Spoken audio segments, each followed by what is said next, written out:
Oh, Hi. hi there. Did you get my email? We need to start right Yep, away. yep. So, first of all, let me be me. Ooh, Kyle Macario joined. We must have done some great thing to have the pleasure of Kyle joining us. I'm guessing he can't hear me because he's not smiling. You're upside down, Carl. Oh, it was sideways. Hi, Austin. Hello, Chief. Hey, Antrim. Austin. Hello, good evening, everyone. We're going to start as soon as we can because we know you have to leave at 7 for the CPC. Thank you, I appreciate that. Okay, so We appreciate it. do we have a quorum here? Let me count on my fingers. 1, 2, 3, 4, You see Julie, Deb, 5, 6. We have a quorum. 7, I guess. Dan McMacken, I think, just connected. Yep. All right. So it is 6:31. We have a quorum present from the Finance Committee is Bob Vanderslice, Barbara Beatty, Deborah Warren. And I don't know who M is, Julie Tarmy, Dan, and Peter. Hi, Chief Furlong. And since Austin is time limited, I guess Barbara and Dan, I'm just going to throw this over to you. We'll do the minutes after that. We'll take things a little out of order. How about that? That sounds good. Terrific. Well, I hope, and I would like to introduce our fire chief, Chief Austin Antrim. And Dan and I have met with him now for 2 years, and we've gotten so much information. And so Chief Antrim is ready to do a succinct presentation tonight because he needs to leave at 7 o'clock for the CPC. So, Chief Antrim. Thank you, Barbara. So do you all have a copy of the fire department budget, or have you had time to review it? We do, and I can't speak to the second we do, but I did. Okay. I did, yeah. So it's fairly straightforward this year. I think overall it's just a 0.1% increase over the FY23 total budget. In the salaries category, there's 3.3% increase, which is largely contractual. The fire union contract is being negotiated. I think they've settled on the numbers for year 1 of that, which is FY24. And that accounts for the majority of the increases in the salary side of the budget. On the expense side, there is a slight increase over the FY23 budget, although there are some sort of key differences. One, in the FY23 budget, there was a larger amount of capital outlay funds that was sort of partial ARPA or and also free cash, I believe. That went towards some improvements to the building, replacing windows and siding just to keep the building weather tight. That work has been completed. And in the FY24 budget, the largest increase in expenses is in the ambulance ALS service. We contract with Atlantic Ambulance to provide paramedic service to the town of Nahant. And for over a decade, the fee that we pay them has remained the same. So that contract is up, and they're asking for more than doubling that fee, which the town will probably agree to that because it has not changed in so long. Atlantic is having some serious staffing issues, so they're trying to pay their staff better and give them better benefits to try and retain employees longer, which is something we support. And even with an increase of that size, it's still a great deal for the town of Nahant. They provide a great service. We still do all the billing. So it's still a contract that's in Nahant's favor, even though there is a significant jump there. So that line item is going from $9,000 to $21,000. And that sort of accounts for the biggest difference in the expense side of the fire department budget. In this year, I do not have any capital requests, and I went over this with Barbara and Dan a bit, but we had explored an ambulance enterprise account that was brought up several years ago by a former chief. And we looked at it again now that we have more of a history with our new, I say new, but it's been about 5 years with a newer billing company. The revenue has been pretty consistent that we collect for medical transports, but it's not enough to really justify a separate ambulance enterprise account. So we've sort of abandoned that idea. And that's pretty much it for FY24 for the fire department. I'm happy to answer any questions. And then I just want to briefly touch on a few things that will probably come up in FY25. But does anyone have specific questions about the FY24 budget?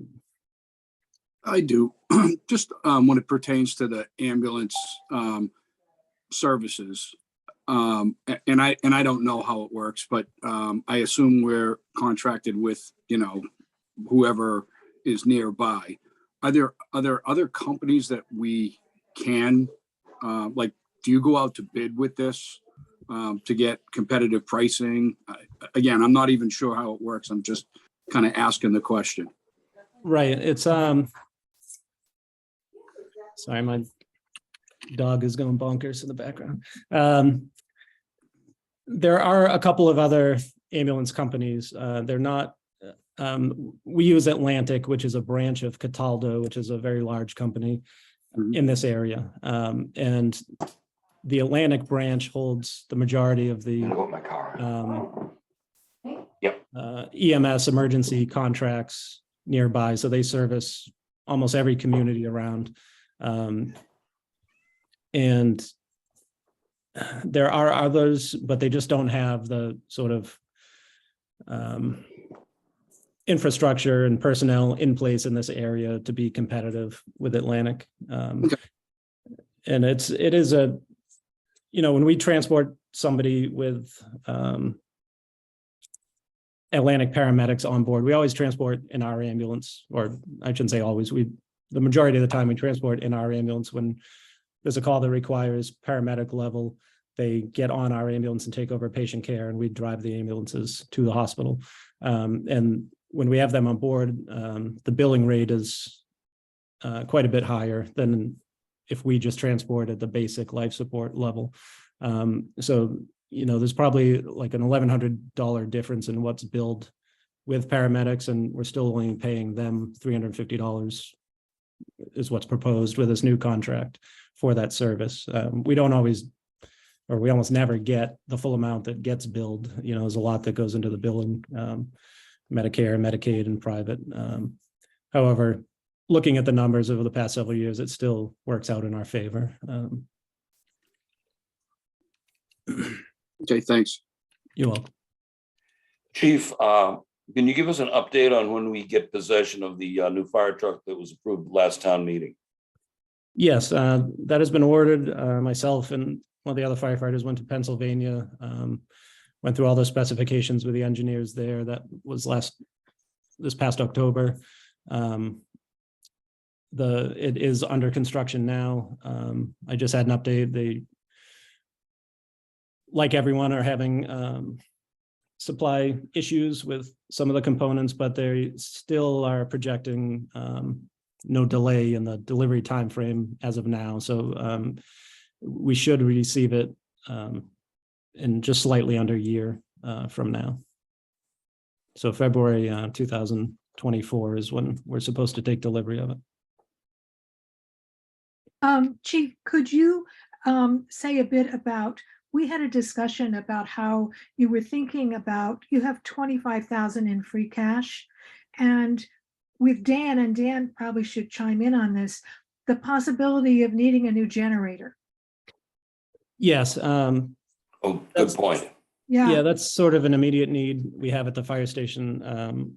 There's been some equipment that's been added to the fire station over the years. And this past fall, through a town grant, they added 2 heat pumps, electric heat pumps that are working great. But that added load has overwhelmed the generator that we have, which is 10 years old. So the last 2 power outages, our generator failed.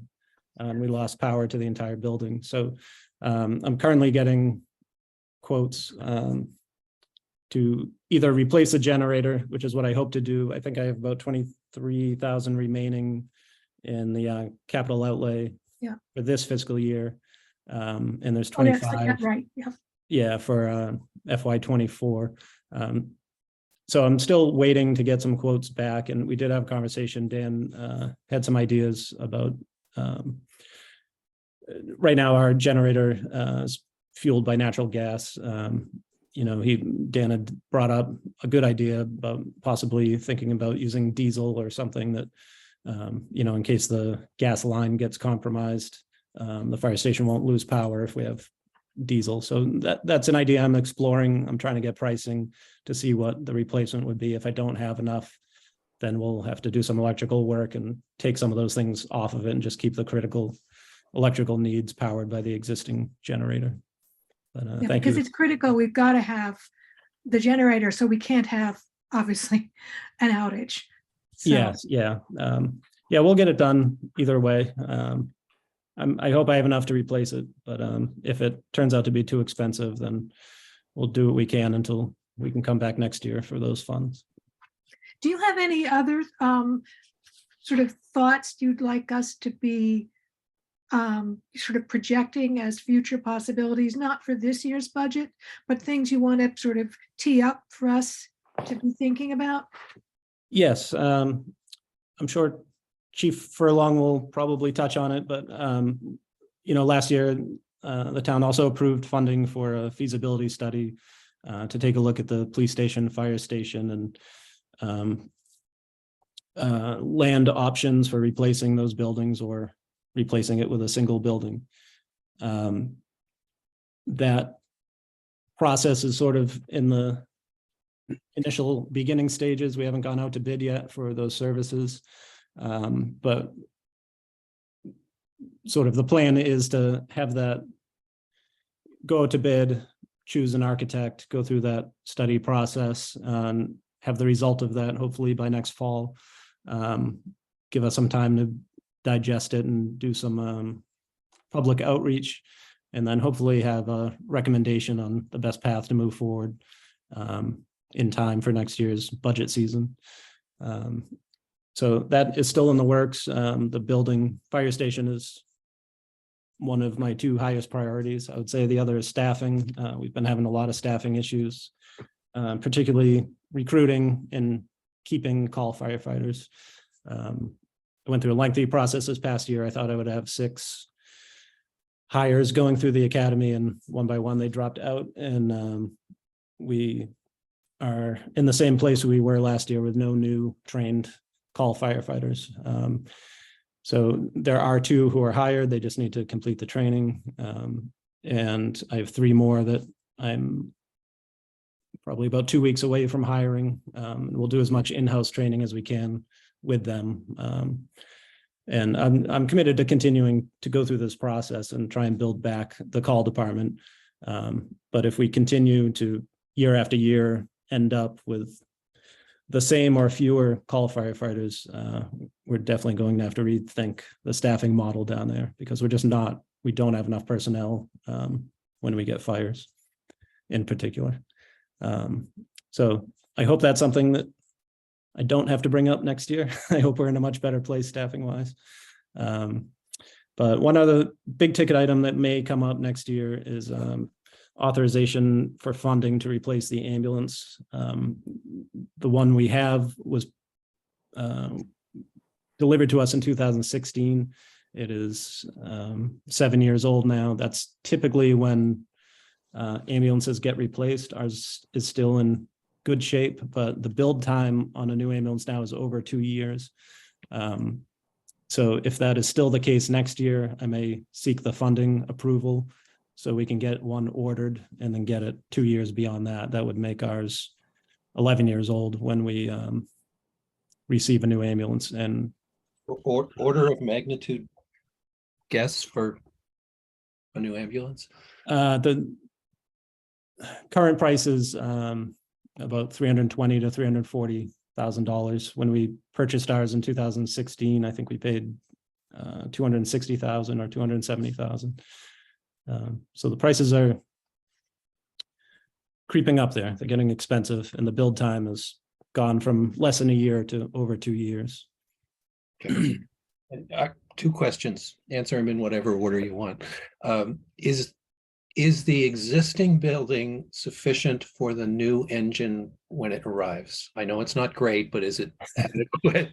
That's question one. It will fit in the space that we have, yes.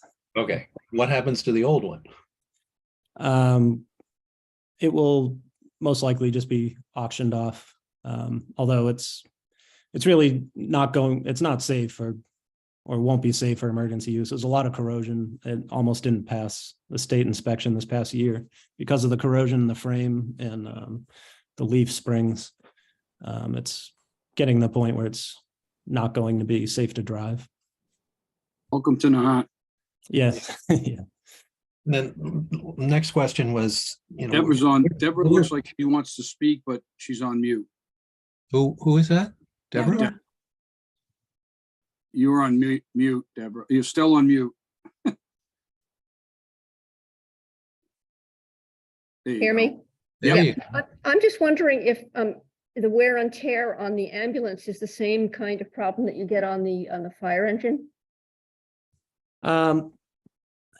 Yeah, they're all expensive to maintain. I did sort of make some notes on what I've spent on them this year, Salt. which I won't get into all that detail, but the ambulance travels a lot more, basically.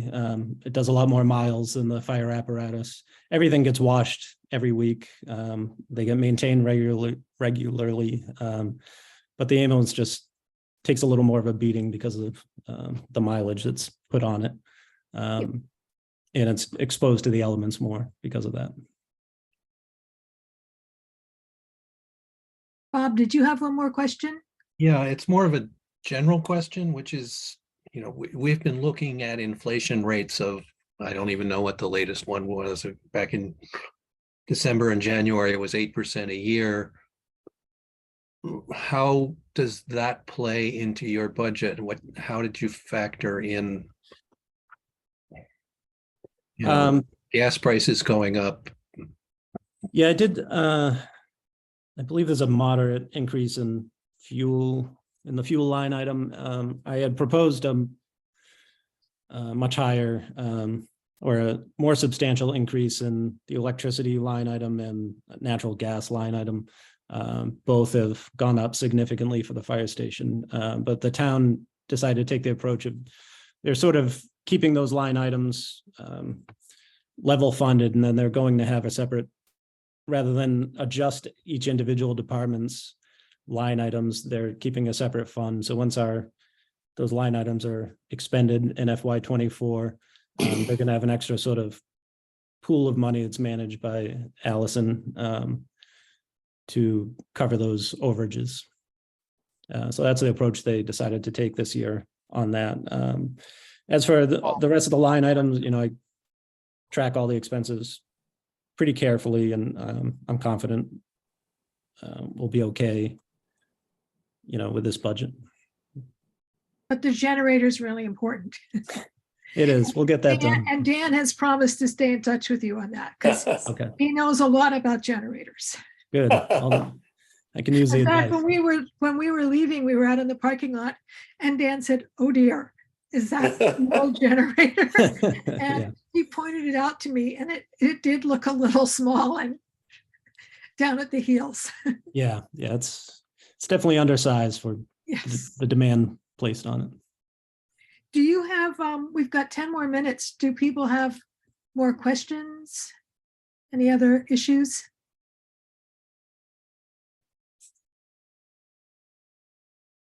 No, thanks. I think that was really clear. Thank you for that.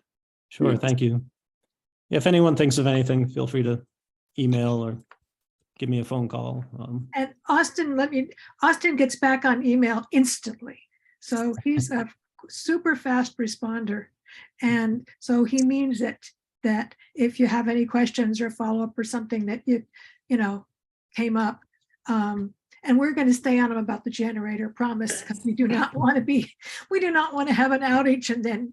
And just so, again, so I'm clear, with the generator, the thought is it'll be substantially covered by whatever we have left in this current year's budget.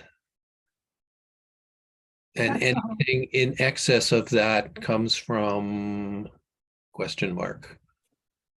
Right. Once I get the quotes back, I think the amount of money I have is in the ballpark of what it would take to replace it and install it.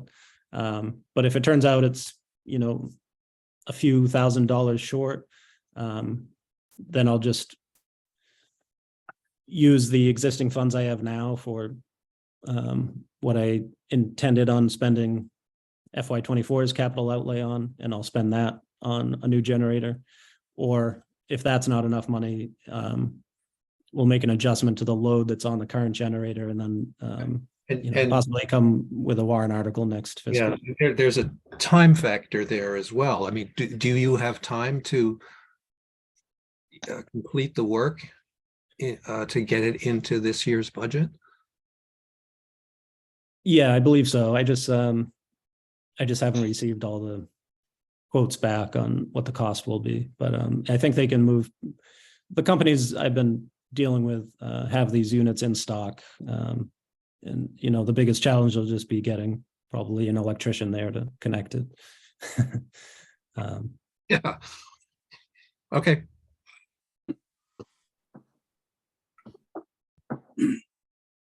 Okay, without further ado, Austin, Chief Antrim, thank you very much. Thank you. Thank you for your time. Yeah, Thank you so for your much, time Chief. too. And thank you for everything you do for Nahant, for our True. community, for all of us. Yeah. And thank you for explaining more about the ambulance service, because obviously that's something, as our community ages, as we know, right, Judy? Having the ambulance in good shape and the ambulance service Speak is, for yourself. I'm speaking for myself. I'm turning 77, so hey. She's speaking for me too, just saying, but Austin, thank you. You really do a very, very good job. Thank you for that. Thank you. Thank you all. I appreciate your time. All right, take care. Good night. Good night. So now I'd like to introduce Chief Furlong. And also Chief Furlong, I want to say I really enjoyed reading your piece in the Council on Aging Bulletin, Tiffany Times. It came out this afternoon, and I don't know if you've seen it, but you should look at it. He has a full page, really useful explanation of sort of how complaints, where they go, and the judge in Lynn and the whole process. And I didn't know how that worked. So it was a really useful, clear explanation. So thank you very much. Welcome. Glad you enjoyed it. Barbara, if that's electronic, if you could share it, that'd be terrific. It comes out on your, you don't get the Council on Aging automatic Tiffany Times? No. No, You have to be added to the I'm list. happy to say I don't get it yet. Oh, well, Good read. I'm being very responsible at my age. So yeah, I'll find it and I can send it to you. Thank you. And Chief Furlong's explanation is really useful, very clear, thoughtful. Thank you. Thank you. Good segue, because I'm going to open up by saying that most people don't really walk in our world. So for me to explain something to someone that's not law enforcement, I think kind of opens eyes. Excuse me. So in regards to the budget proposal, I'm going to talk about something that isn't in there that I'm going to ask for in the future. And that was, I presented to Tony and Allison a budget that contains an administrative captain's position. My thought process on that was it's going to be contractual, just almost mimicking my contract, not a union, the police union. And some of the reasons for requesting that is the creation of police reform has really changed policing, especially in small police departments. There's a lot of added administrative tasks that come along with post, which is the Peace Officer Standards Training Commission. We have to certify officers annually on a three-year basis, goes by their last name. Police reform also mandates that the department gets certified.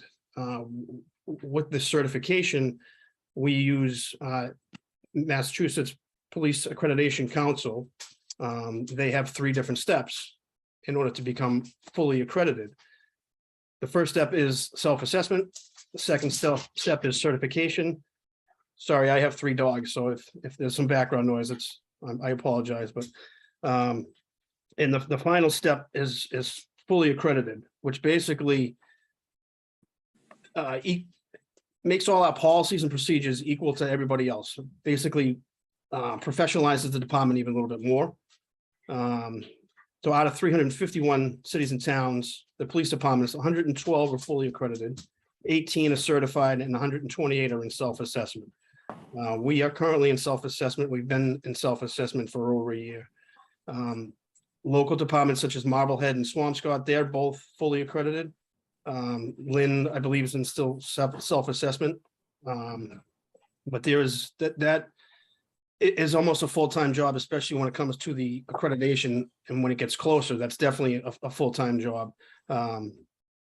We also applied for and was awarded a grant for body cameras, which are going to be deployed hopefully by next week. With that is also an administrative nightmare, so to speak, because we have to preserve all the data. We have to keep the data for so long because it's evidentiary now. It also, if somebody comes and alleges something against an officer, we have to review the videotape. It should definitely be reviewed by somebody of rank. Administratively, I would prefer in the event that discipline has to be dished out. Most likely body cameras are here to stay, and they're going to be a state mandate. Just the amount of grants that are being issued, I personally feel that they are going to be mandated by the state. Some additional bullet points as far as a administrative captain. There's potential for a reduction in overtime. The captain will be tasked with training, which prevents us from either hiring a third party to come in to train us or hiring somebody come in on overtime to train us. He'll be a Monday through Friday administrative schedule, so to be on him. And obviously, I'm not dumping all these administrative tasks on that captain's position. I'm going to be doing them with him, but it's a lot for one person. It also can protect the town from frivolous litigation. If we get a complaint, we review the body camera footage and we find that the person is completely lying, it will protect us from bad press as well. So these are all points that I think we would absolutely need a captain or an administrative position for, preferably a captain, somebody of higher rank than the other officers in the force. So I'm going to be asking for that again, no doubt. Just wanted to put that out there into the world. Do you Yeah. want questions at the end or in the middle? You can fire away now. All right, so a couple as we go. Mhm. The body cam information and the record keeping, we Yep. then need to have some sort of a disaster recovery plan. What our backup for that information is, where it's going to be stored, all of that's built into your plan. Yes. Okay. And then the question about the captain, an additional administrative position. I think that we've talked about this over the years in all the departments. Nahant's not any bigger, and there's no revenue.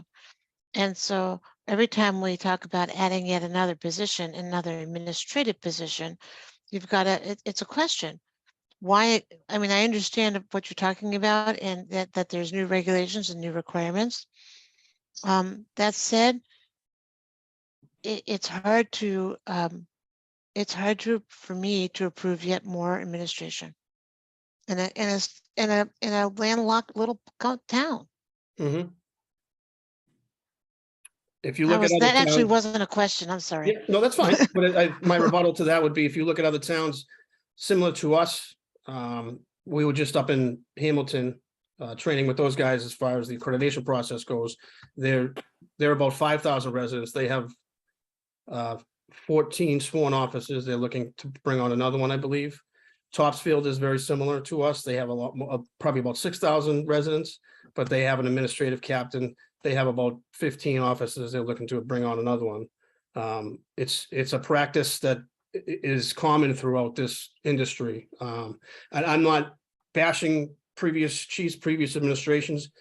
This is recent administrative tasks brought on by police reform. To be fair, previous administrations have asked for more staff. Yes. It's and not, I- and most of the time we've turned it down Yeah, I because understand that. there's no revenue. We're 3,000 or so residents.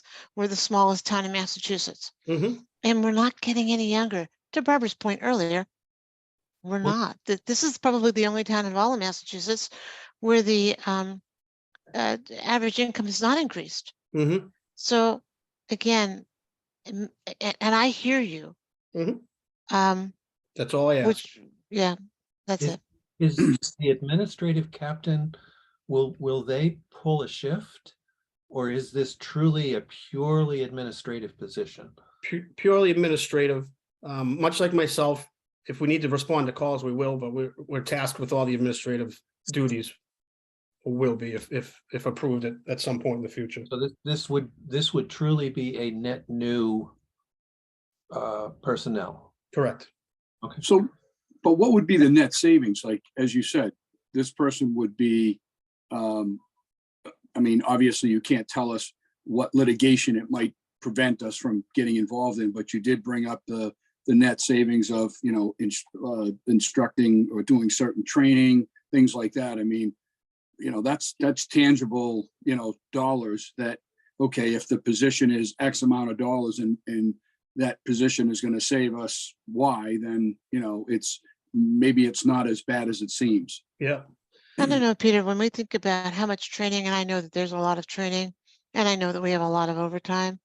I can't see that an additional administrative position is going to negate that there isn't that much training for as much money as we're going to pay this Right. position full time, and Right. between the insurances and the pensions and all of that, you know, it's cheaper to outsource, frankly. Well, it's a good question, but I'd like to hear the chief's answer to it and propose. So I don't have But before you do, let me kind of propose kind of widening the question, not just monetary savings, but what other benefits come from this? You know, does it increase the quality of the public service? Does it, I don't know what, but you know, don't confine the answer to just dollars. Okay. Judy, I forgot what you had said. Maybe I can go off of what your point was. My point was that the net between, by the time we have a full-time person with all the benefits, pensions, all of that, it would be less expensive to outsource. Outsource. That's difficult in the law enforcement world. We have core information that comes across our desk constantly. Records request is touchy subject. I'm sure you know there are certain things that we can issue. There are certain things that we cannot issue. So if we're starting to outsource law enforcement information, you're putting a civilian in a situation that they're coming across sensitive information. So that's a difficult, that would be a difficult sell for me if you came to me and said, we need to outsource this another way. You know, it would help me if I saw a slightly more granular job description for this position. You've given an excellent overview, and I get the idea of what this person would do. I also thought that with a lot of this new equipment and systems, training is built into the package. Correct. And so would that be a little redundant with what this person's description would be? No, because the training, we get initial training on how to use, say, a body camera, but we also have additional training on how to maintain everything, the equipment and all the storage, the data and all that stuff. So that the people that would be trained additionally would be handling all the body camera and anything else. Yeah, I mean, I think, and I have relatives that are law enforcement, so I probably understand more enough about the new oversight committee to be dangerous. It's add such a layer of oversight. One of the things was that even officers that you had on staff already had to go back to the Bridge Academy. academy. They had to go back to the academy, even though they've already been through the academy. Even officers that you want to hire that maybe have done time in other cities as policemen or other corrections officers, things like that. They actually have to go back to the academy. It's really, like I said, I probably know more about it than I want to know about it, but I understand your pain as far as the administrative part of it, because some of it actually just doesn't make sense. And that's the worst part. They've created an administrative body that essentially is forcing, police departments to create more oversight and administration than, you're getting away from police work and doing more administrative duties than you are policing. And that's, unfortunately, that's that new committee that was put together. Chief, just to think outside the box for a moment, the point of the Nahant being the smallest town in the Commonwealth in terms of head count, we have this circumstance of economies of scale for not only the school system, but all the public service, the highway department. And, we're right at the edge of this of having enough ratepayers in town, enough taxpayers to cover the needed services that we must have under these organizations, where a lot of this body cam activity is essentially an information technology mission. It's really IT driven. I understand that there aren't yet third parties that are going to offer this, and I think that was an excellent question. Was that Deborah's question? Of do we have third parties that might offer this? It sounds as though they don't. What about making it and what I hate to see is we're kind of backing into an all or nothing circumstance here, neither of which is desirable in my mind.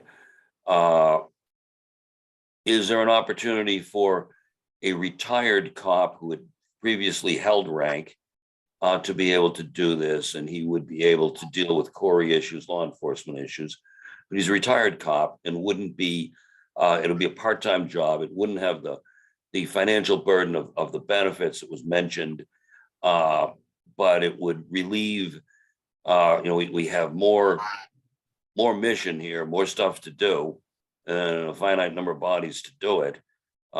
Is there a reasonable halfway step so that we get a retired cop who works part-time, who previously held rank, that has the judgment to do this? I would think, cops have a tendency to retire relatively young, the job being as demanding as it is. And a lot of those folks seem to be looking for, a second act in life.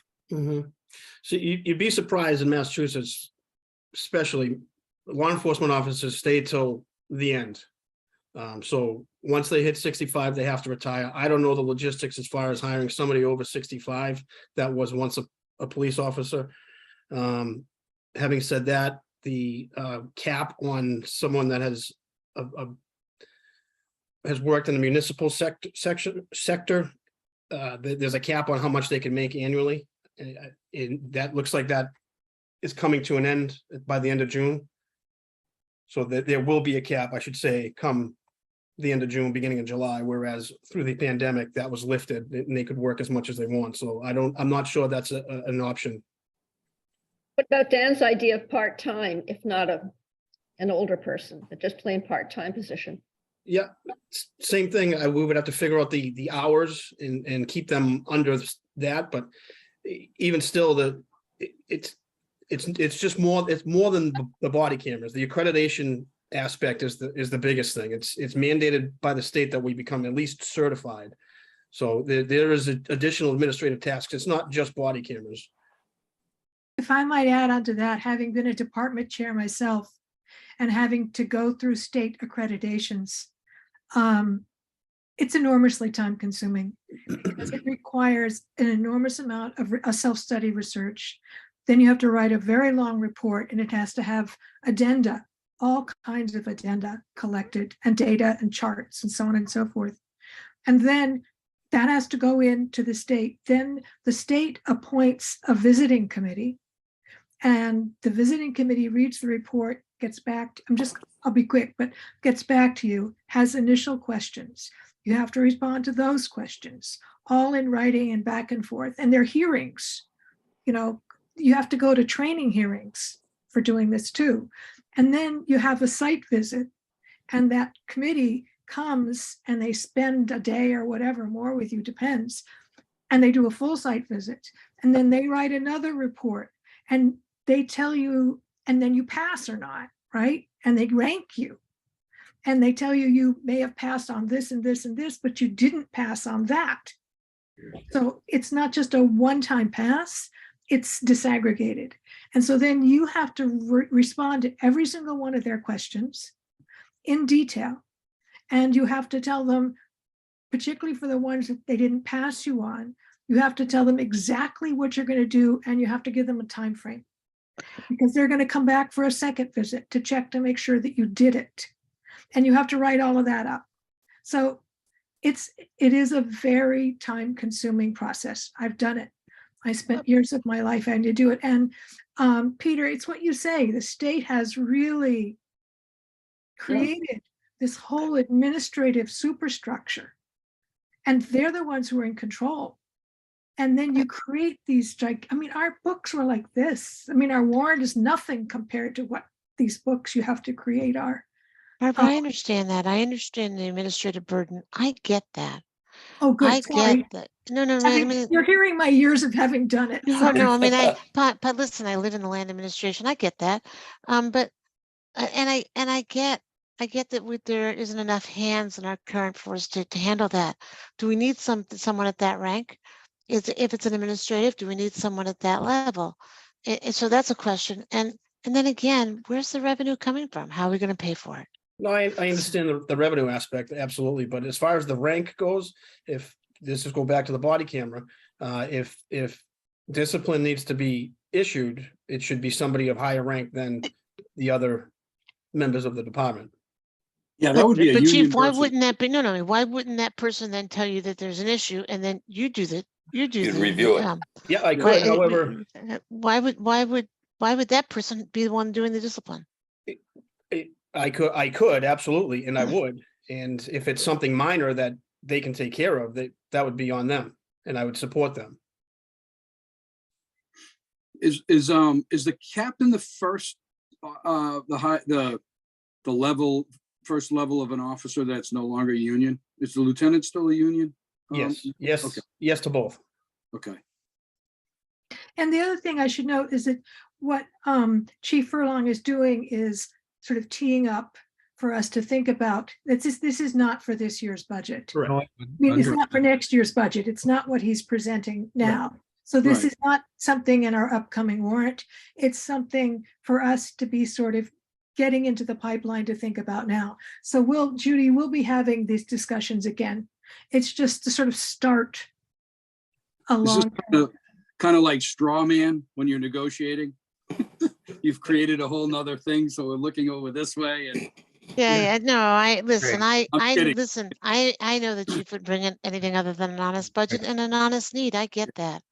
I really do. So I don't mean any disrespect at all. I think that you're doing an incredible job and not easy. I have one question. Yep. You mentioned that this position could possibly cut down on overtime in some areas. So is it possible that the overtime we're already paying for would cover this position? I'm not sure it would cover that much position, but it would definitely, we could definitely take a look at the numbers. Okay. Chief Furlong, what I would say is put together a cost analysis, like all of those little bits and pieces of savings, if Yep. I'm just going to round out the numbers. If it's I appreciate it. Yep. $100,000 a year position and you can save, $50,000 a year in overtime and training and stuff like that, then it's something that maybe we need to work with. Okay. So, No, I appreciate it. And again, don't limit it to just cost, because if it's keeping us right. Safe. out of regulatory trouble, if it's whatever the set of benefits is or are. Two questions, one simple and practical. Who is hosting the storage of the body cam data? So that is going to be cloud-based. But is that on us to do the storage, or is the company that's providing the cameras providing storage and retrieval as well? A little bit of both. It's going to be mostly on us, but as far as any maintenance or difficulties with the equipment, it'll be on the company. Okay, So then we need, so we're and- gonna have a budget line item for cloud storage and related software. Yes. well, and then we need to validate it, right? So if we're buying a software, we need to validate it. So there's a whole IT, I can see us hiring then someone in the district to be IT specific. It rolls into something kind of big and ugly. It could, however, the town does use an IT company that's pretty responsive. Okay, Right, but we'll have to expand their scope. Potentially. all right. Is there opportunity to share this kind of stuff with another local close by municipality? Not traditionally, no. For example, we bought a different type of body camera that Lynn doesn't have. So that it wouldn't be compatible. Same with, I believe Swampscott has what Lynn has. So it wouldn't be compatible with the equipment that we have now. You happen to have, you don't have two bodies that you could, on the staff, that you could pull together to pieces of each person to work as this one person that you're proposing? Steal a little bit from. Yeah, I see where you're going there. However, currently we all wear different hats. We all have collateral duties. If there are times that there's only one patrol officer on the road, it would be very difficult for me to justify taking that one patrol officer off the street to get body camera footage or another administrative task and leaving no patrols in town. Because we have to keep somebody in dispatch, because that's where the 911 PSAPs are. So we can't just walk away from dispatch. So I wouldn't feel comfortable doing that. Sure. I was thinking more of another administrative position that you might have, and I don't know, although I'm looking at your staff here, that might be collapsed with somebody else in administration, and they could share this role. So the only administrators in the department right now, myself and Mariana Hire, the dispatcher slash. So, and she is worth her weight in gold. I'm going to put that out there. She does everything for me and then some. But to keep dumping administrative tasks on her alone would be unfair. Right. Looks like she might have a question or a statement. I see her hand up. Who's that? Mariana, With hire, yeah. Oh, I'm assuming that might be Mariana. I believe it is.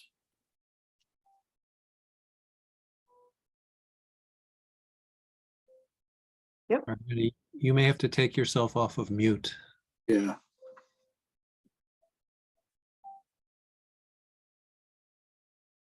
She's gone. We scared her away. She doesn't scare easy. Yeah. Hi, everybody. This is Dana Sheehan. Since there's a little pause in the action, Chief, I was wondering if you could, I apologize, I had some technical difficulties getting onto the Zoom, and I'm on the phone, but could you just please restate why we have to have the body cams to begin with? So it's my personal opinion, my professional opinion, that the state is going to mandate that. And the reason for that is they are giving out so much grant money that that you can almost see the writing on the wall. For example, we actually put our grant application in late. I hate to admit that, and we still got all the money that we asked for. And there's a constant revolving door with grant applications specifically for body cameras. I just feel as though that it's going to be mandated, but in hindsight, it creates transparency for the department, especially in allegations of misconduct. Okay, makes sense. And, it's good to project forward. So speaking to that too, though, you were proactive in getting grants from the state, so we commend you for that, and that's really great management. We appreciate that as a town, I'm sure. Thank you. But, is it possible you can get grants for funding this position as well from the state, since it's going to potentially be a mandate from the state government? I haven't seen many. They used to be called COPS grants. I haven't seen many since the pandemic. I can certainly research that. Yeah, that might be helpful. I mean, in terms of making it fit the budget, but maybe that's a comment or something that's going to happen in the future. But thanks for speaking up about that. Yep, thank you. And Mariana dropped her phone, so that's an accidental hand raise. Oh, okay, thanks. If we don't hear any other questions, and we can come back to this topic, but Chief Furlong is also going to talk to us about the new emergency management plans, because there's a new emergency management committee, right? CERT. We can get into Sorry. that. Do you want to talk about the police budget first, or do you want to get rid of Oh, yeah, sorry. And then, then make sure that you also Yep. do the emergency management cert, because it's very interesting. Yep. And it's very forward-looking, particularly in terms of our emergency management around climate change issues, flooding, and things that are very serious for our island community. So, yeah. And when we get to that, I see Carl Macario. I can, if he wants to speak on that, he's an assistant emergency management director. So, but we can cover the police budget first if you'd like. Yeah, please. Okay. I don't know where you want to start, how you want to do this. You want to ask questions? I can just look at what is a significant increase and try to explain it. Yep. Okay. So the police expense side, the building repairs and maintenance went up significantly. The front of the building has been painted and caulked so many times that the wood is no longer good. So I had a carpenter come out and tell me that all needs to be replaced out front in the future. He estimated about $4,500 to $5,000 to do the whole front above the two entranceways. So that's the reasoning for that request. Going down to technology services, we just kind of touched on that went up significantly, and that's for the storage of the body worn camera data. Annually, it's about $10,000 annually, give or take. So that's the request. That's the reason for that request. Gasoline, I think that speaks to itself with the prices and inflation that went up about 16% on that. The police equipment and allowance went up 50%. I'm asking for to purchase some additional rifles for we bought a new cruiser, but it never had any long arms in it. So we're looking to add a long arm and possibly less lethal firearm in that weapon, in that vehicle rather. Excuse me.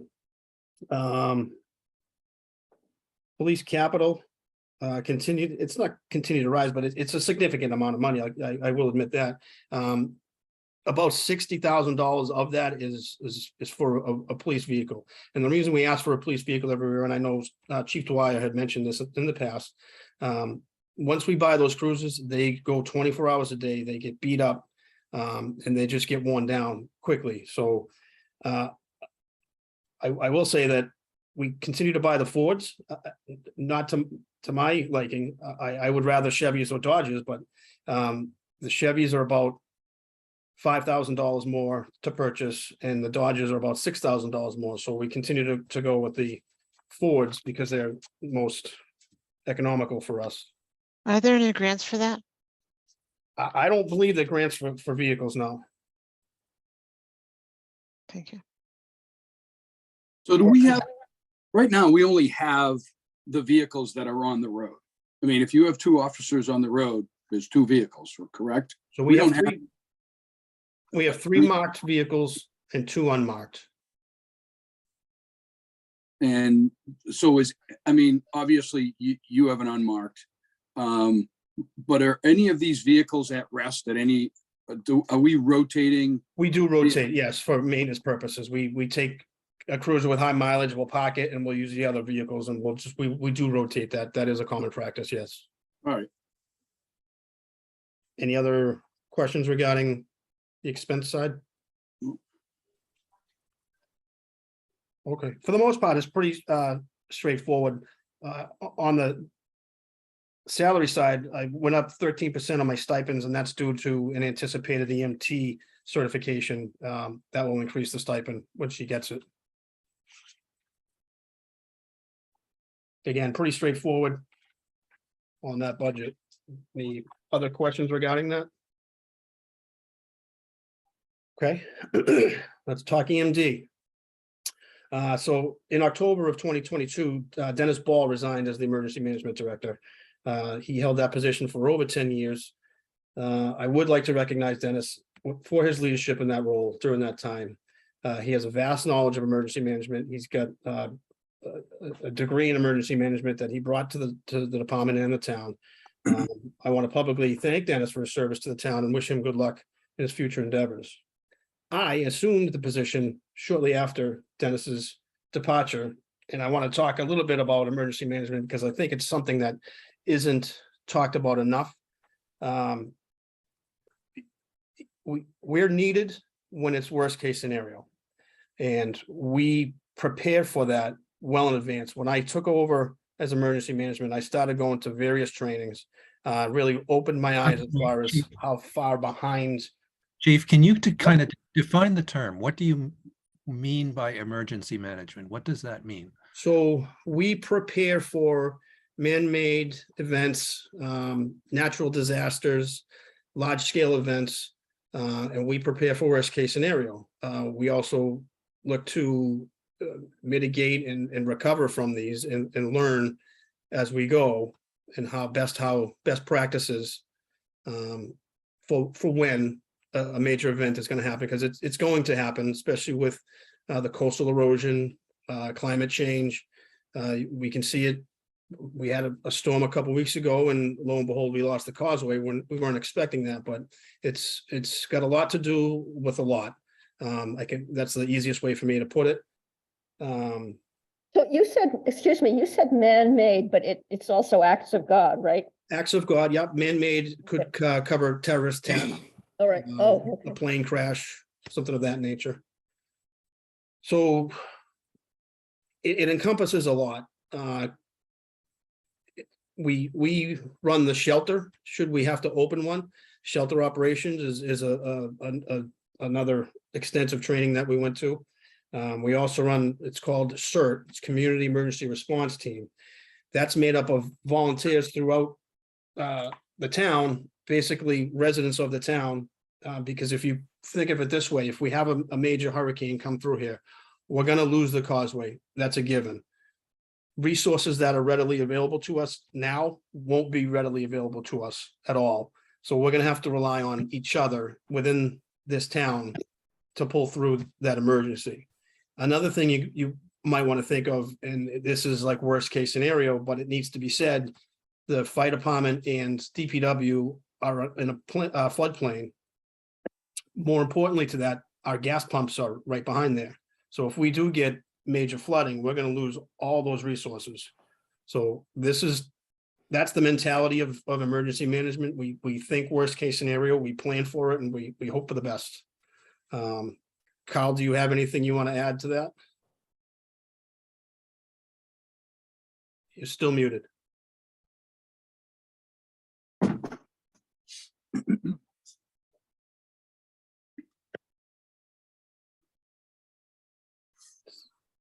Not working. Well, while he's getting going, I'll simply say that when we had the power outage on Willow Road on Mhm. Christmas Eve, and it was the temperature was dropping like crazy. And we were enormously grateful that Chief Furlong had set up an emergency warming shelter at the Johnson School. We didn't know what to do. Luckily, I was able to go up to my brother-in-law's. They still had power, but it was bad. Mm. And so they set up a warming shelter, and the police actually drove by Willow Road and let all of us know that that shelter was set up and volunteered to take us there. It was dark and it was, it was bad. And so it was wonderful. That's an example of how emergency management works well. And they came by a couple of times. And when we were finally getting up to my brother-in-law's house, which did have power, stopped us in the street and they said, do you want us to go up there with you? Is there anything else we can do? So it was enormously reassuring, because even though this was, a small part of town, it was serious. Mm. And so that's the kind of thing where, it can happen, and it can happen like that. I mean, Sure. there they were wrapping presents and stuff, and all of a sudden, bang, nothing. Now I bought some of those fancy emergency lights now, but that's the kind of thing where emergency management just needs to kick in instantly. And the department did an excellent job. Thank you very much. Thank you. Chief, I finally figured out the unmute. Good for you. I'm making progress in my old age. Hi, good evening, everybody. Barbara, thank you for the comments on emergency management. So I too would like to thank Dennis, having served under him, for his service to the town. But some of you know, Peter knows, I had a background and retired from Homeland Security, and emergency management, Bob, is kind of an adjunct to public safety. It's actually a partnership to public safety where, as the chief said, when there's an emergency, we hook up with MEMA, Massachusetts Emergency Management Agency.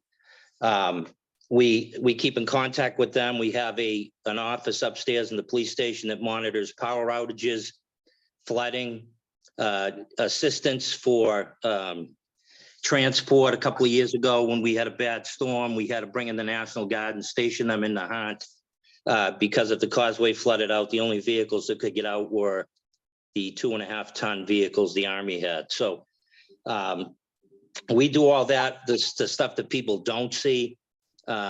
Since the chief has took over, we have attended more trainings, and he said, and not to be negative, but we realized how far behind we were as a coastal community in the event of a natural disaster, a storm, global warming, rising tides, floods. All of us that have been here long enough know how easily the roads get washed out and areas of town get flooded. So we have a pickup truck this year that was donated by some very generous people in town to help us get around in the event of a storm, to bring out everything from barricades to supplies to people that may get stranded. And I think Judy brought up a great point. As the community ages, the requirement for services like emergency management are going to be more in demand. Right now, we're a 3-person department. That includes the chief.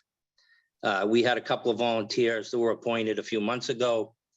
We're trying to expand our teams so that we can respond in the event of any type of disaster, man-made or otherwise, the weather, all those kinds of things. But what's interesting, if you go to these MEMA meetings and we sit there, and some of the other communities similar to ours, coastal communities, after the Florida hurricane said, what's our mitigation plan for the causeway? We kind of looked at each other and said, good question. Because we don't have a lot of things that are put in place by other coastal communities because of financial constraints, manpower, or people power. And is the more we get out there and talk to people and attend MEMA meetings, we find out that we're in need of a lot of things. And so having personal experience with drills and supporting emergencies when I was at the airport and at other venues, coming back to Nahant and seeing where we are and where we're located and what we face. And it's not a matter of if we get a bad storm, it's just when, if you look at history. And right now we do the best we can, but we're really woefully prepared for, I think our budget still says civil defense. So I don't even think it says emergency management the last time I checked, but I'm glad Barbara brought it up because it's a department in this town that a lot of people don't know what it is, what it does, who's in it. And it was a great question on your part. What is emergency management? So there's a lot to it. There's a lot that we need to do, that we are doing. But it's something that people shake their heads when they look at us and say, as a coastal community, you know, do you guys have this? Do you have that? Do you have this? And we don't. We're trying, we're getting there. We're making progress, fortunately. But there's a lot to be done. Thank you, Carl. You're welcome. Thank you. So I don't know if you guys have the emergency management budget in front of you. I'm not sure we do. Not Okay. in any detail, no. I Then- would like to see the line items. Yep, I don't know how to share screens or do any of that, but Oh, I see it here. Yeah, maybe you gave it to me though. I may have, yep. Yeah. So I'll just briefly go through it. I know you guys don't have it, but there's Barbara, can you share it? I don't know how to do that. Never mind. there's just a couple of things that I went up on. Emergency salaries, which is one of them. Like Carl said, we're bringing more people on so that we'd like to be able to compensate them for their work with the town. I also went up on purchase services. We're looking to travel to Florida. We're not just looking to travel to Florida just to travel to Florida, but they are experts in hurricanes, and they have an annual convention every year. We want to attend that and learn from the best. That's really all we went up on. We went down significantly in capital, and we kind of took from capital and dispersed other places, but it's a pretty straightforward budget. There isn't any surprises in it. Chief, can I just add one thing before I forget? 'Cause you know me. One of the other things we do that's important is we work very closely with the DPW. Now, Zach Taylor does a great job, and Zach will call us because we have the Humvee now. If most of you have seen that, and that's obviously very good in a storm, goes through water, snow. But we augment the DPW a lot of times when when we're out in a storm and they're chasing down trees, down power lines and limbs. So we work with them closely to go out on the road and go around the town to check on things for them and help them out. But again, when there's an emergency in town, someone has to man the EOC, our Emergency Operations Center, monitor Web EOC, which is a direct live line to MEMA for weather reports, flood reports, power outages. Requests for assets go through our EOC office upstairs in the police station, the Emergency Operations Center. And we have direct radio contact with MEMA. So again, a lot of this goes on without anybody's knowledge. But the issue again is people power. Usually one of us has to man that, and the other one will be out in the road, which is Mike Halley. If he's not working as a police officer, then it's just me and the chief doing that job. So there's a lot going up there, a lot of collateral duties in that department. And, you know, as he mentioned earlier, the state's starting to mandate all these programs on cities and towns. And guess what? They're not giving the cities and towns the money to do it. So that's the issue. We all know that, I don't know, 98% of our revenue comes from tax money, and there's no industry in this town. So as the state begins to put in Police Reform Act and eventually will mandate body cameras, somebody has to take care of all that stuff. Same with emergency management programs. So there are things we're required to do under MEMA, especially having a nursing home, for example, in town, that we don't have the people to do it, or we do it on our own time, or I run off a plane from taking a trip and I run up and help the town out and the chief out, and so does Mike and a lot of other people. So I just wanted to throw that in there. Emergency management really, in this town, we're working with police, with fire, with DPW, and Yeah. So wherever else we have to go. do we have a plan? Do we have a set of goals that says, look, this is going to be step one. This is absolute minimum. All right. Once we get there, what's the next thing we have to have in place? And how do we get from whatever step one is to step two to step three? We do have a plan, and we're constantly working on it. All hazard mitigation plan, I believe is the title, but it's a constant working document. And the other thing is too, Bob, we're always looking for grant money. There's what's called correct me if I'm wrong, Chief, EMPG grant, EPMG. You got it. And we get that every year. We've ordered supplies. We have, I think, 3 or 4 trailers down at the DPW lot that can be brought up to the shelter in minutes, that have blankets, pillows, toothpaste. What we ordered this year, we ordered MREs, because if the town gets cut off, we have to feed the people in the shelter. If power goes out and we have to open that shelter, we have to have food for those people.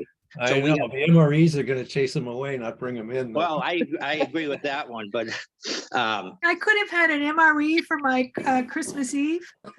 You could have, yeah. yes. So, I mean, we've been applying for grants. We've got the grants under Dennis. We've got the grants under the chief, Chief Furlong. So we have all this stuff in place down there, but again, there's a lot to do. And just to echo the chief's words, we were out at Needham Police for, I don't know, they had to be 50, 60 people in that emergency MEMA sponsored training.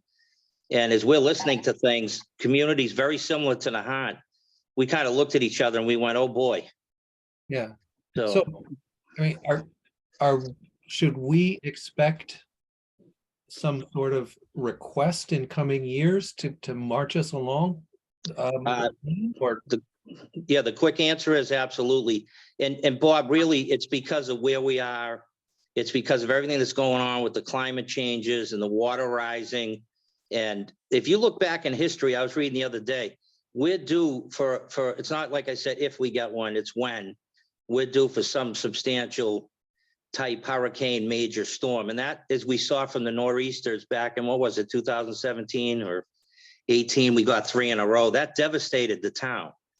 So one of the other things that the chief has done is got us into drone training so that we can, and this is going to help the town immensely. And Tony was instrumental in this,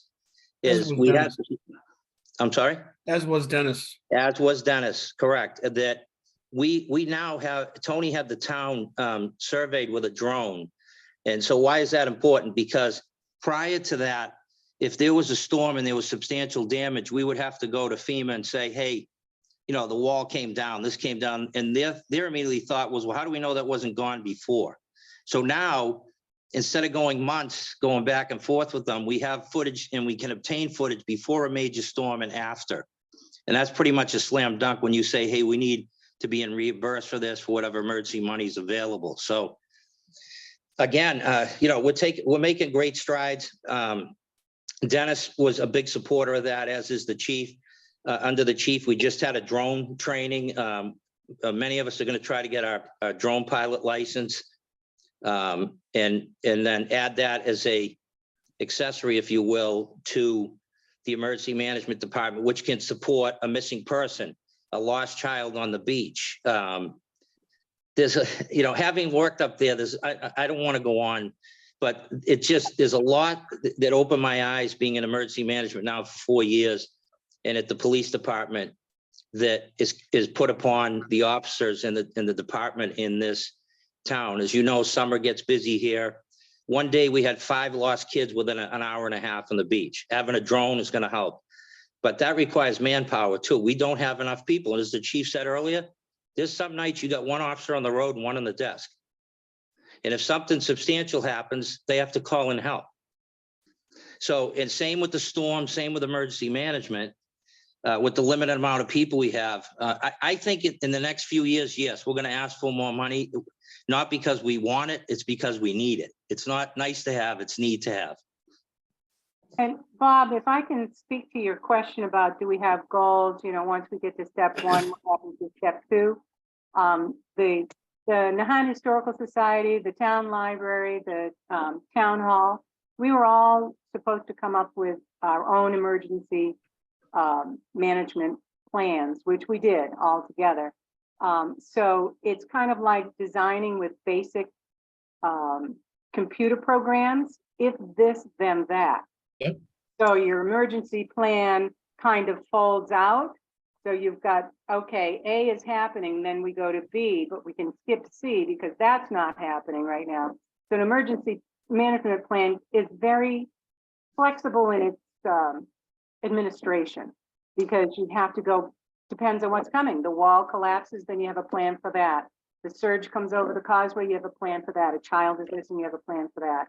So the management plans are very involved, let's say. Yeah, they're very fluid. I mean, life is fluid, but Very fluid. in an emergency, anybody in public safety will tell you that they're always a fluid situation. Things change in a drop of a dime. So you're absolutely right.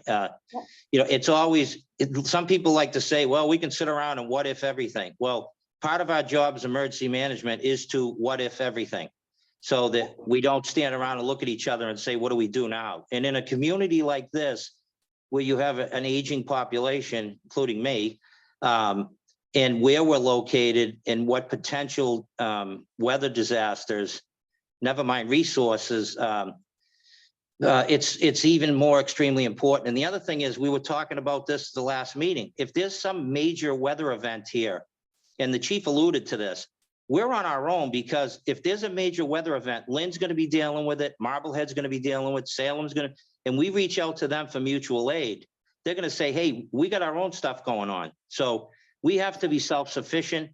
In my professional opinion, in the years that I've been in Homeland Security and working in public safety and emergency management, we're not prepared the way we should be. We're working towards it. We got 2 more people that volunteered. That one's a firefighter, the other one's in public safety, that has family in town. One of them lives in town. So we need to expand the core of people that we have available to us. Should we open a shelter? Should we have to feed people? Should we have to transport people? When we first got the Humvee, we had to rescue somebody down at the Ocean View. They drove down there and their car got flooded. The only way we could get them out was with the Humvee. So I think it's always a fluid situation, but I think to answer your question about should we expect requests, we should because and I think my point was, now that I've had a chance to think about this, it's a lot easier to come in front of town meeting and say, look, our goal is whatever it is. Our goal is to be able to protect the town in the event that the causeway is washed out for 3 days. I don't know whether that's it or not, but something like that. And then work your way backwards from that. To do that, we need, and that's a lot easier to define and to justify in front of a town meeting than just a request. Oh, 100%, I agree. And No, like that the Humvee was a lot of people were like, yeah, really? It just seems sort of an opportunistic thing to a lot of yeah, I don't see a lot of, I've said this to people in town. A lot of what needs to be done in this town is educating people of what's really going on in different departments and what people really do. Because a lot of us, we're all wrapped up in our lives, but early on with the Humvee, they're like, well, how much did that cost us? We got that for free. The chief and I, he wasn't the chief at the time, we sat down and went to the surplus program that the government had. We got that Humvee for nothing. So we got it as another vehicle for emergency management, thinking ahead. But before I forget, we have a plan for emergency management. We're constantly updating it. And having had to go up and do budgets in my past career and ask for assets and justify the assets, it's just like going into a meeting and saying, well, that's not going to work. And okay, Carl, what's your option? And I don't have one. I'm just going to say it's not going to work. I would never in a million years go up and say, we need money for what? Well, we'll figure it out later.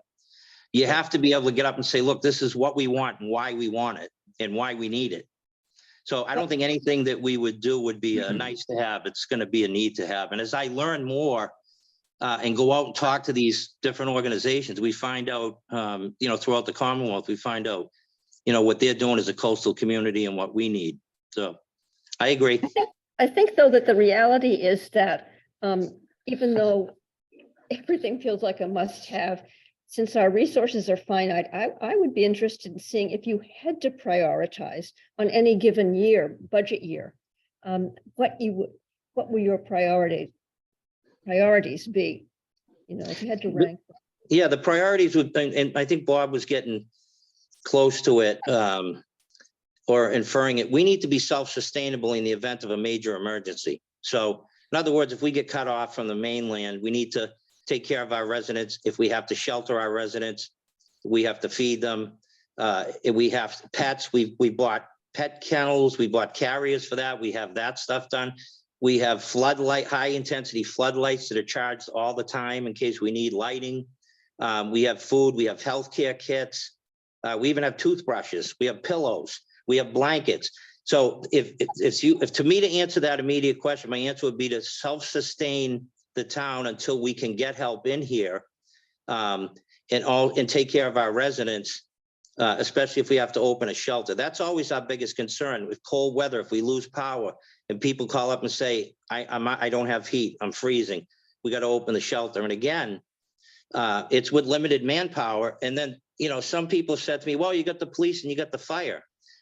You just heard Chief Antrim say he's undermanned. The police department will be tied up with public safety issues, whether it's emergency calls, medical calls, augmenting the fire department, which they do now. So my answer to that, my first priority, and it's in our plan, is to sustain the people in the town of Nahant until we can get help. You've brought up a lot of very interesting items, most of which, frankly, I never thought of. And which is surprising because there really is only one way out of Nahant. So, I never really gave it any thought. And so I imagine I'm just like every other typical citizen. Nobody gives it any thought. And It's a great point. That's why I what said do we half of do? What do we do? Because really what you've done is in a very short time explained everything really well. Well, I What appreciate do that. we Thank you. do to facilitate the education of our community? So it's a great question, and the chief and I have talked about this, as well as Mike Halley. And you use the word I use. We need to educate the people in this town. For instance, under Tony Barletta, we now have, believe it or not, our own phone in the Emergency Management Operations Center that people can call directly. During COVID, I don't know if you know this, again, educating the public, we had a COVID hotline because the police phone was ringing off the hook, including 911, which could have, unfortunately, thank God, didn't interfere with actual medical emergencies. And we directed all the townspeople through Facebook, the town page and everything else to call the COVID hotline, which we manned 24 hours for people that needed advice on vaccines. Where do I go? We had people calling us that were living alone in town that just needed someone to talk to, and they picked the right guy because, as you can see, I can talk forever. So all those things were in place. We've made great progress. Dennis, Tony Barletta, and the chief now. The chief didn't miss a step. He took over and he was pushing us. We got to go to this training. We got to get this training. And again, like I said, we looked at each other in one meeting and we went, "Oh boy, we're not in a good spot compared to these other places." But there needs to be some type of outreach to the community. I asked a couple of years ago to make a presentation to the FinCom just about who we are and what we do. And you're going to laugh at this, but when I got an EMD 5 years ago now, I think, or 4 years, I looked at the budget and it said civil defense. I said, I don't think we're going to be attacked by the Germans, the Japanese, or anybody else anymore. So why are we still called civil defense? And That's how far behind, just in a line item, and it was nothing. There was virtually a few $1,000s in the budget, which I found amazing because of, again, I've been here 35 years. My kids grew up here. My wife grew up here. So where we are geographically dictates a lot of what we need to do. So your question, yeah, we need to educate the people in this town. We need to do an outreach of some sort and let them know what we can do and what we can't do. A lot of people, you're exactly right, Judy. A lot of people don't know what we do. I am And so glad to hear about the cats and because when we had to leave, I mean, and the power was out for a long time. There was no way we could have spent the night here. It was awful. We had to take the cat. So I had to bring the cat litter box, right? So, I mean, so we go to my brother-in-law Chris's house, right? Chris Meyer. And there I am. I have the cat, and I had to find her, right? Because it's dark at home. Where was the cat, right? She was, who knows where she was. She wasn't in I had one good flashlight. Where was the cat? And then the kitty litter box. So I'm loading up the car in this freezing cold with the kitty litter box. And we arrive at Chris's house and I'm holding the kitty litter box and he's looking at me like, you've got to be kidding. Yep. So we have dog, what are they called? Not kennels, but the Crates. cages. The crates. Crates. That's it. We have if people have to bring their animals to the shelter, we have that. So I could have brought my kitty. You You could have, could have yes. brought your kitty. Yep. And got an MRE. Yes. That's a night right there. That's a good night in the hand, an MRE and your cat with you. There you But, go. That's what you I- went to I- school. I But gotta seriously, tell- I would have had to bring it. We had to bring her. Yeah. What's So up we with didn't that? sleep that night because we didn't have a separate room for the cat. So Yeah. the cat was worried also. So she spent the whole night. Do you know, Oh, yeah, I sure. gotta tell you, this is a pleasure for me. And I gotta thank all of you for even entertaining this tonight and Judy, you saying, hey, these are things that we didn't even know. But it's funny because I laugh because like a few weeks ago, when the temperatures plunged and it was 20 below zero, we're sitting up in the chief's office, what if we lose the power? Where are we going to put these people? Who's going to open the shelter? We moved the trailer up to the shelter so that if things went bad in a second, we could react to it. So a lot of these things that it's very satisfying to me to hear you guys talk about this and ask about it because, you know, this has been 21 years of my life in various capacities between Homeland Security, working in the public safety sector, teaching and helping planning for disasters and even active shooter training in my life. And to see what we always have a saying, better to have and not need than need and not have. So in a town like Nahant, when you go to these MEMA meetings and you see Cohasset, Hingham, Plymouth, all these communities up and down the East Coast, what they have in place. Now, granted, their revenue streams are better than ours, but there are grants out there. And the chief sent us to the MEMA bunker a few weeks ago, and we found out that there's so many assets available to us for free. For instance, with our CERT team that I don't know if he mentioned that or not yet, but we can get radios for our CERT team that will not put a burden on the police dispatch or the police radios, their assets, that CERT teams and emergency management members can speak to each other without impacting the police or fire operation. So I thank you for taking the time to talk about this. And Peter and I have had sidebars around town at different times. And he knows how important it is to me. And he's seen me out there in storms dodging tree limbs. So I have.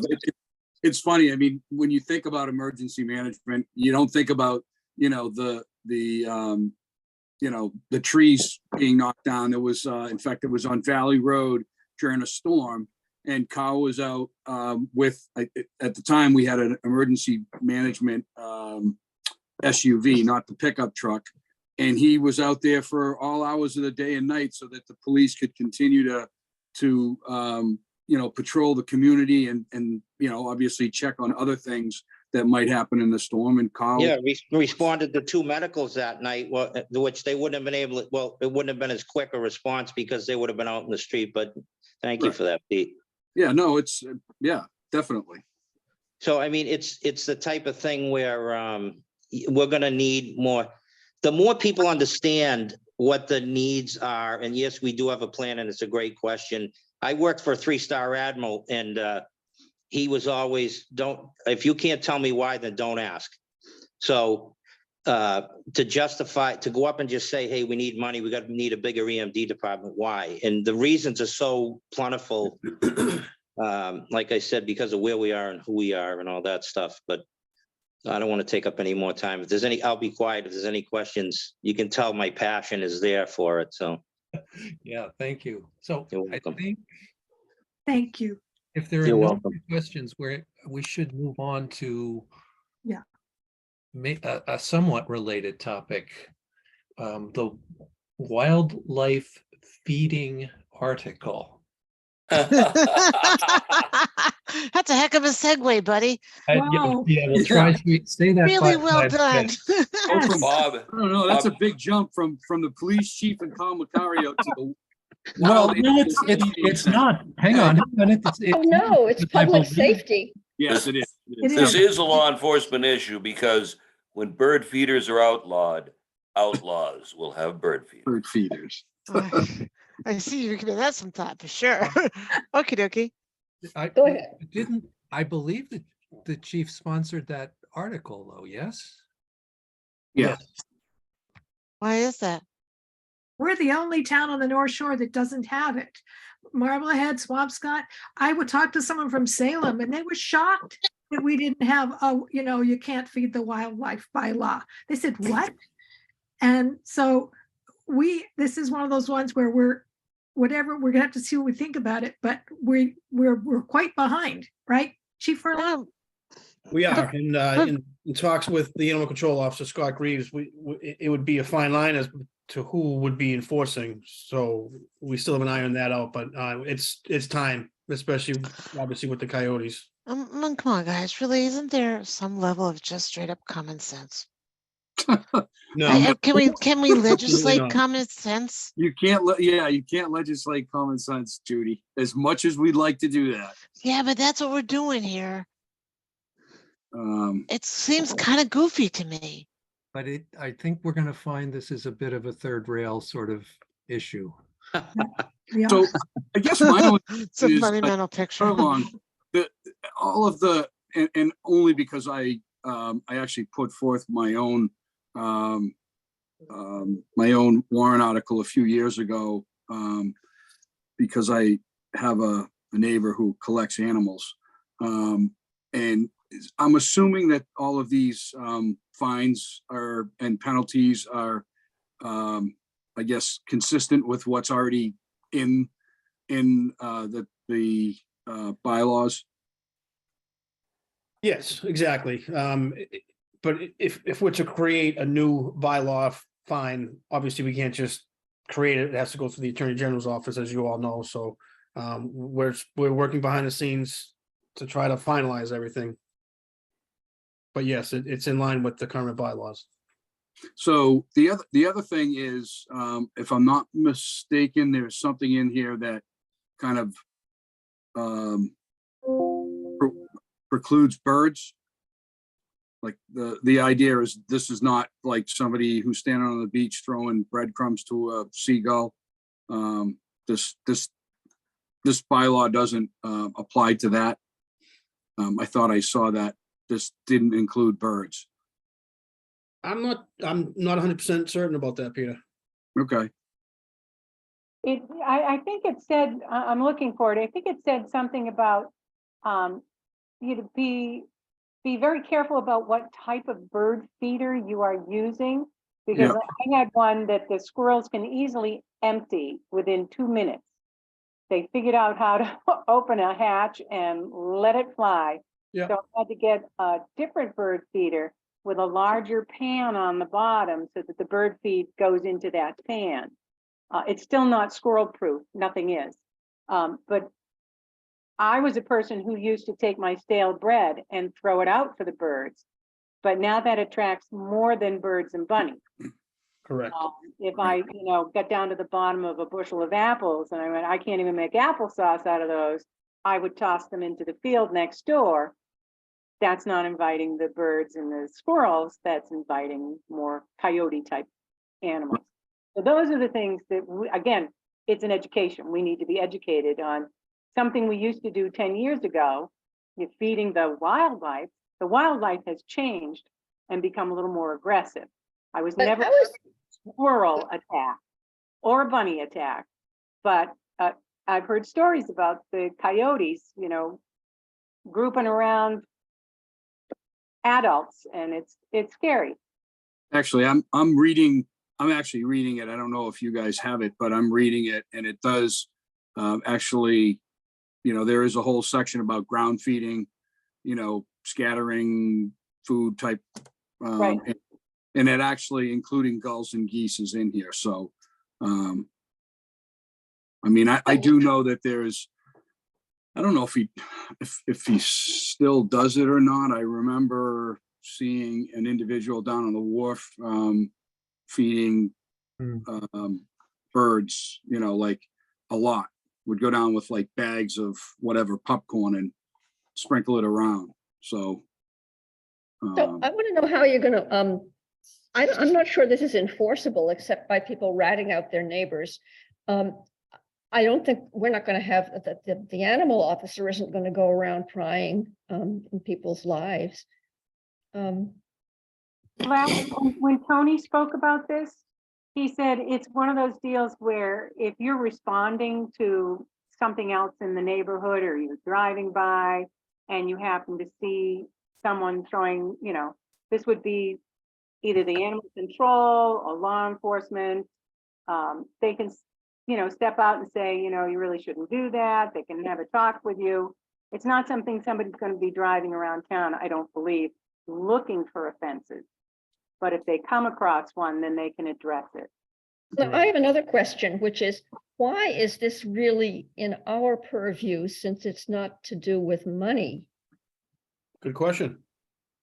I don't know why we're because if spending- I'm not mistaken, the Finance and Advisory Committee, as somebody said to me recently, it's our purview is what is best for the town, not just financially. Finance is part of it, but we're an advisory committee that basically looks at everything and tries to help the town,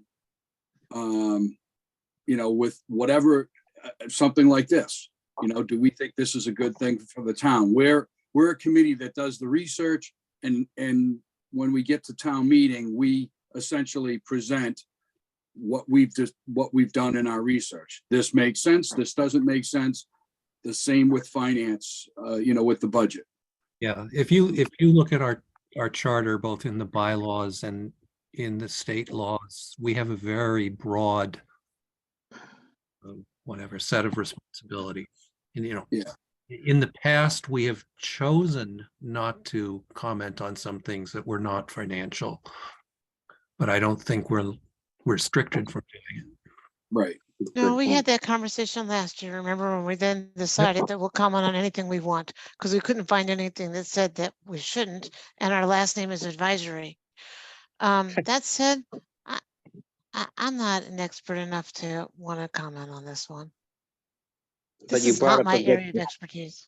You brought up a good point, though, that we have to legislate common sense and, I don't know. What's common to some is not common to others, I guess. Yeah.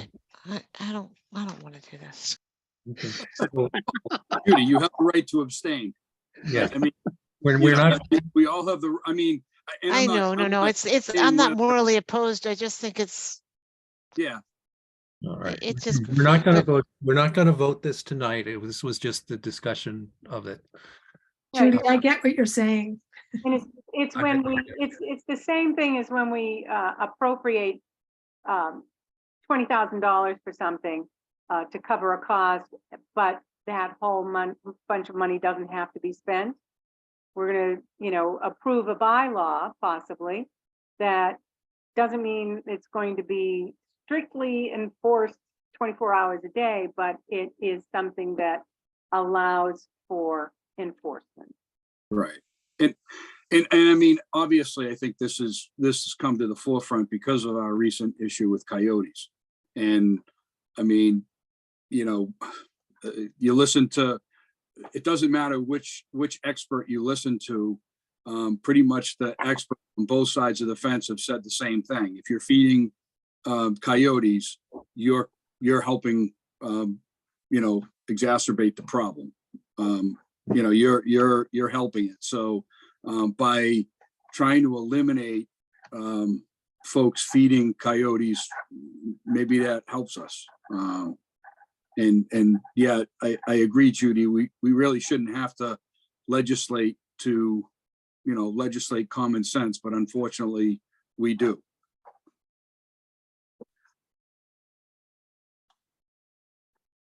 So I guess we're okay. The only thing I would throw out as we close this one off is, you know, we ought to be, we or whoever is going to speak to this, you need to be able to address both the wildlife set of objections to it and the infringing on personal liberties objections to this. And I think we may find both. Mhm. Okay, so anything else for? Actually, when you put this together, Chief, did you use like verbiage from another town, other towns, maybe wildlife experts, anything like that to get this, you know, to put this together? It's a combination of everything. Okay. Yeah, I mean, it's just good to know that, you know, I mean, we're not creating this from scratch, that, you know, I mean, and as I think somebody said earlier, this has to go in front of the legislature anyways for approval. So, you know, as long as, I think if you take things, I'm sure you had help from Dan's script. So he's generally pretty good at making things so that it goes through the state legislature when needed. So.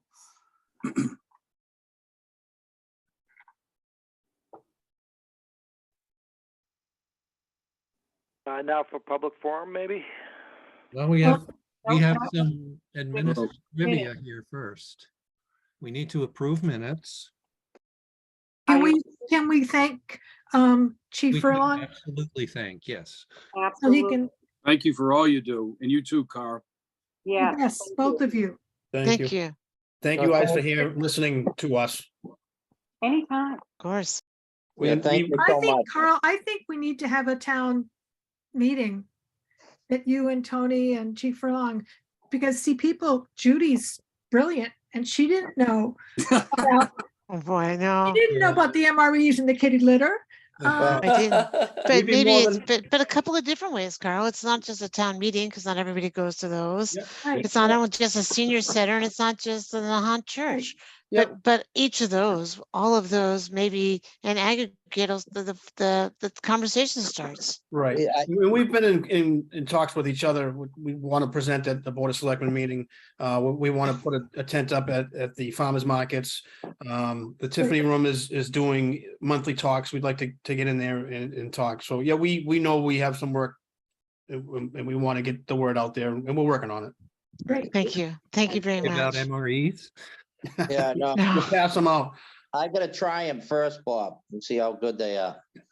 Yeah, But you know, the good thing, real quick, I mean, the chief is doing a lot of outreach, which is important, Judy, to your point of how do we educate, and Barbara and Pete, how do we educate the town? And again, Pete and I have been friends for a long time. Our kids grew up together, so we talk about, he's got a little more inside input on emergency management, and actually he's been out in storms too. But a big part of what the chief wants to do and what we want to do as a department is more outreach. It's all about educating people with everything, because, and it's a great point. So I thank you again for tonight. Thank you, Chief, for allowing me to be part of this too.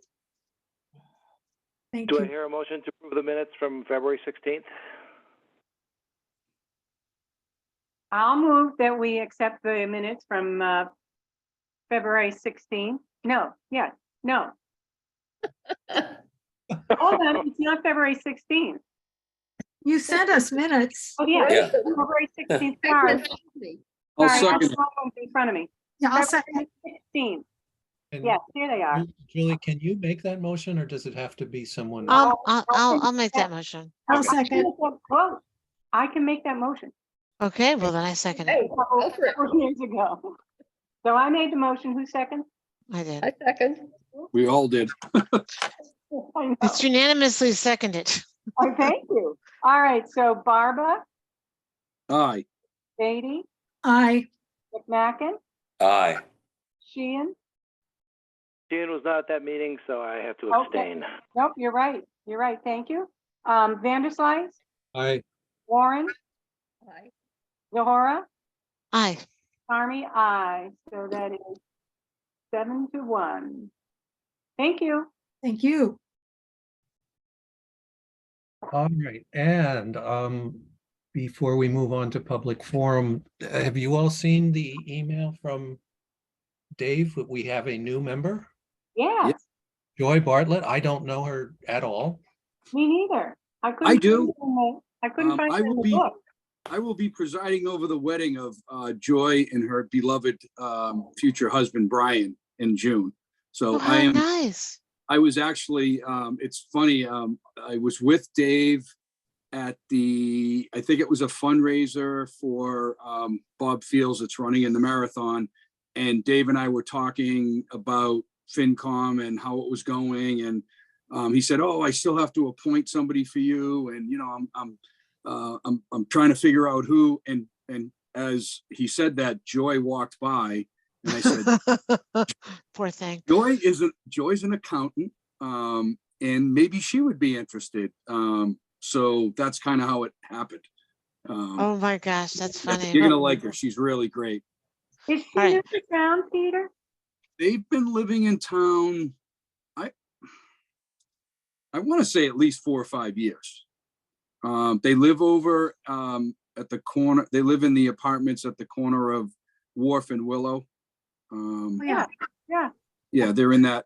Brian is an electrician.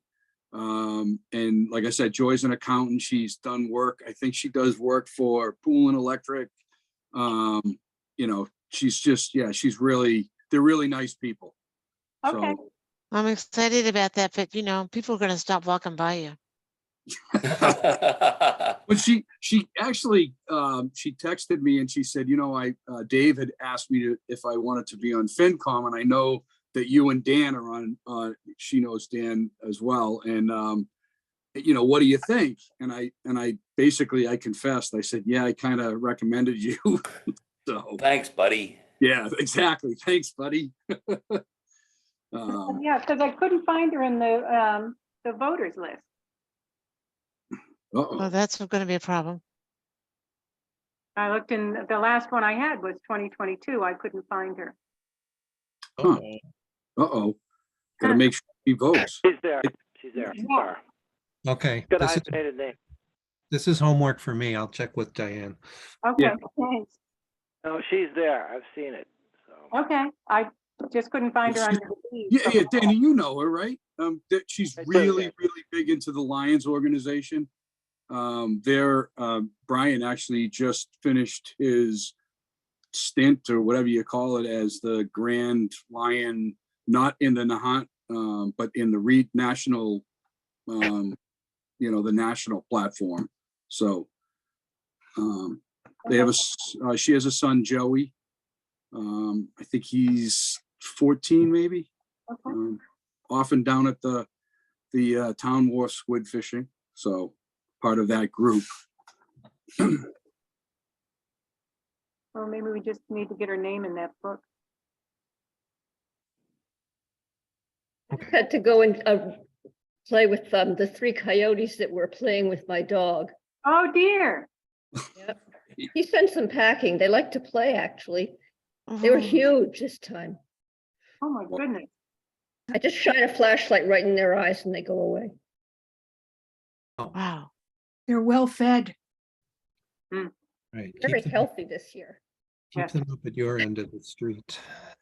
Yes, Okay, right. so where are we now? What do we We- need next? Is Public it up to forum? What we public need next comment? is public forum. Well, we've heard from the chief, we've heard from Carl, Michelle has been quiet. That's the only public I see. So our next meeting is on Thursday? Our next meeting is on Thursday. And if memory serves, it's school? Okay. I don't know if I'm going to be able to make it. I have a business-related activity. I have some folks coming in from out of town and I'm hosting, so a couple of my direct reports. All right, So, Well- motion to adjourn. motion to adjourn. Is it second? Second, All right, all in favor? Just Barba, Aye? Beatty, aye. McMacken, Aye. Ian, Aye. Vanderslice, aye. Warren, Aye. Carmy, I, Zahora. Aye. I think that does it. Good meeting. Because Excellent. we don't have a meeting Thursday, or do we? We Yeah. do. Yes. This We do. Thursday, the We second. do. All right, I'm gonna be late for that one. Okay. All right, You thank you, up in everybody. Florida? I Good night, am. everybody. Oh, Nice. Yes. It's really nice. And it's hot down there. bigger and It's bigger. hot. It's just- just, Look it's at her, great. sleeveless. It's all that sunshine, guys. Yep. It's good. All right, be well, everybody. Thank you very much. All right, we'll see On you. Thursday. Bye. Bye. Thank you all.